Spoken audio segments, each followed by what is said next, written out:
Bismillahirrahmanirrahim. Assalamualaikum warahmatullahi wabarakatuh. Innal hamdalillah nahmaduhu wa nasta'inuhu wa nastaghfiruh wa na'udzu billahi min sururi anfusina wa min sayyiati a'malina. May yahdihillahu fala mudilla lahu wa may yudlil fala hadiyalah.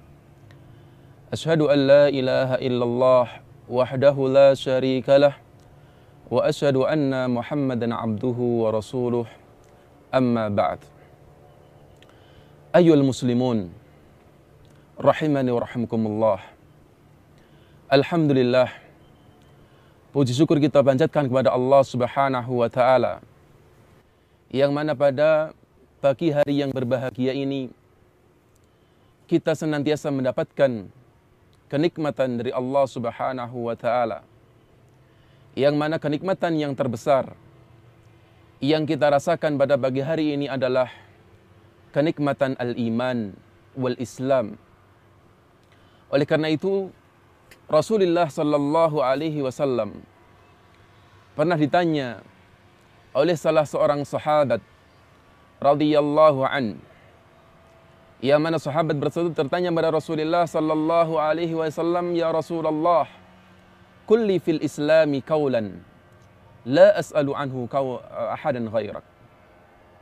Ya Rasulullah, katakan kepadaku satu perkataan di dalam Islam yang mana saya tidak akan pernah bertanya kecuali hanya kepada engkau ya Rasulullah sallallahu alaihi wasallam. Maka Rasulullah sallallahu alaihi wasallam menjawab, qal kul amantu billah thumma istaqim. Katakanlah bahasanya saya beriman kepada Allah Subhanahu wa taala dan istiqamahlah kamu di jalan Allah Subhanahu wa taala. Ayyuhal muslimun rahimani wa rahimakumullah. Pada pembahasan kali ini kita akan sedikit membahas di dalam konteks permasalahan yang berkaitan dengan masalah al-istiqamah. Jadi istiqamah adalah sesuatu yang sangat dan sangat besar di dalam Islam.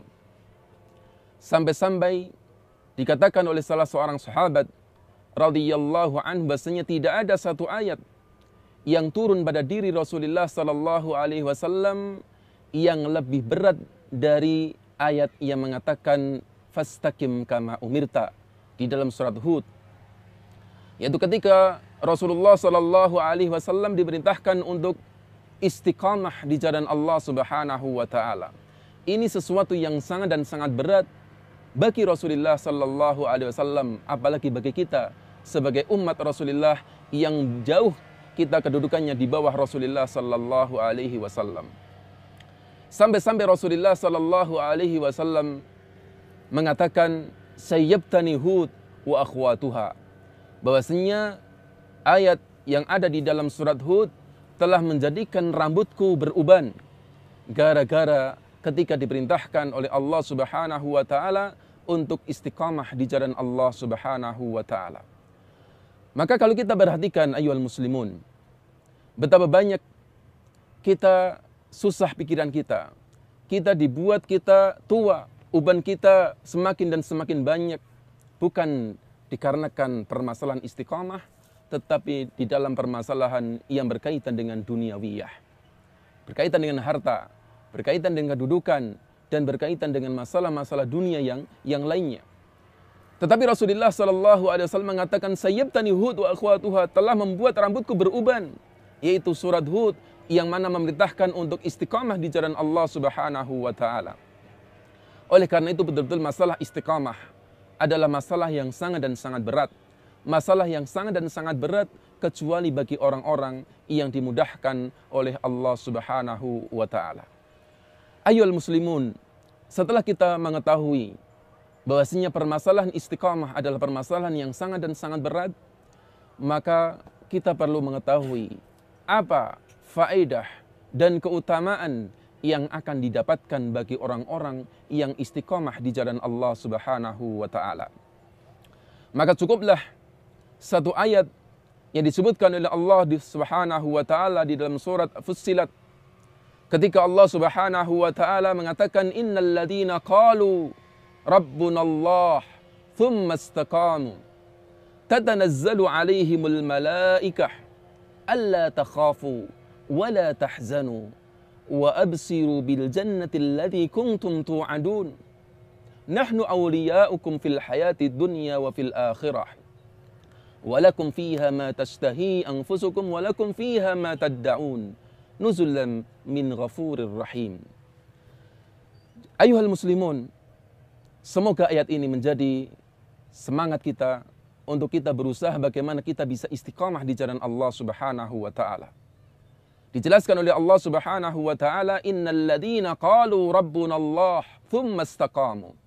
Orang-orang yang mengatakan bahwasanya Rabb kami, sesembahan kami adalah Allah Subhanahu wa taala. Dan dikatakan oleh para ulama tafsir bahwasanya perkataan qalu di sini bukan hanya sekedar ucapan, tetapi juga berkaitan dengan anggota badan kita. Ucapan kita beriman kepada Allah Subhanahu wa taala dan amalan ibadah kita praktekkan di dalam badan dan jawarih kita. Kemudian dijelaskan oleh Allah Subhanahu wa taala, innal ladzina qalu rabbunallah tsumma istaqamu. Kemudian orang tersebut istiqamah di jalan Allah Subhanahu wa taala. Maka dikabarkan oleh Allah Subhanahu wa taala, tatanazzalu 'alaihimul malaikah. Bahasanya para malaikat akan turun. Kapan itu? Disebutkan oleh para ulama tafsir, ketika orang tersebut mau dicabut arwahnya oleh malakutul maut. Ketika orang tersebut dalam kondisi sakratul maut, maka disebutkan bahasanya para malaikat akan turun dalam rangka untuk memberikan kabar gembira bagi orang-orang yang istiqamah di jalan Allah Subhanahu wa taala. Apa yang akan dikatakan oleh para malaikat yang turun tersebut atas perintah Allah Subhanahu wa taala? Para malaikat tersebut akan mengatakan, alla takhafu wa la tahzanu. Janganlah kalian takut dan jangan kalian bersedih. Dijelaskan oleh para ulama tafsir, alla takhafu, jangan kalian takut dengan sesuatu apa yang akan terjadi setelah kematian, yaitu besok pada yaumul qiyamah. Jangan kalian takut karena kalian di dalam tanggungan Allah Subhanahu wa taala. Wala tahzanu, dan jangan kalian bersedih dengan apa yang sudah kalian tinggalkan di dalam urusan-urusan duniawiyah. Dunia tidak ada apa-apanya. Maka janganlah bersedih, jangan bersedih. Maka kemudian disebutkan oleh Allah Subhanahu wa taala, alla tazanu wa la takhafu wa la tahzanu wa abshiru bil jannati allati kuntum tu'adun. Dan para malaikat tersebut datang dalam rangka untuk memberikan kabar gembira bahwasanya Allah Subhanahu wa taala sudah mempersiapkan al-jannah, surga, yang mana surga ini kenikmatan yang tidak pernah terlihat oleh mata, tidak pernah terdengar oleh telinga, dan tidak pernah terbetik di dalam hati-hati manusia. Maka disebutkan oleh para ulama tafsir bahwasanya orang-orang yang sudah diberi kabar gembira oleh para malaikat ini masih di sana ada ganjalan di dalam hatinya. Kemudian mengatakan kepada Rabb, ya Rabb, kalau kami sudah dijanjikan dan dipersiapkan surga, bagaimana dengan anak-anak kami? Bagaimana dengan istri-istri kami? Bagaimana rezeki mereka? Bagaimana kondisi mereka ketika kita tinggalkan ya Rabb? Maka Allah Subhanahu wa taala menjelaskan di dalam firman, di dalam ayat yang selanjutnya, nahnu awliya'ukum fil hayati dunya wa fil akhirah. Bahwasanya kami, yaitu Allah Subhanahu wa taala, menjadi wali kamu fid dunya wal akhirah. Menjadi wali kamu akan senantiasa memelihara, menjaga istri, anak kita ketika kita istiqamah di jalan Allah Subhanahu wa taala. Dan akan menjadi wali kita besok pada yaumul qiyamah, kita akan senantiasa mendapatkan perlindungan dari Allah Subhanahu wa taala. Oleh karena itu ayyuhal muslimun rahimani wa rahimakumullah, bahwasanya orang-orang yang istiqamah di jalan Allah Subhanahu wa taala akan mendapatkan kebahagiaan fid dunya wal akhirah, dan manfaatnya bukan hanya sekedar diambil atau merasakan oleh orang tersebut, tetapi juga akan dirasakan bagi istri dan anak-anaknya. Aku qouli hadza, subhanakallahumma bihamdik, asyhadu an la ilaha illa anta, astaghfiruka wa atubu ilaik. Wassalamu alaikum warahmatullahi wabarakatuh.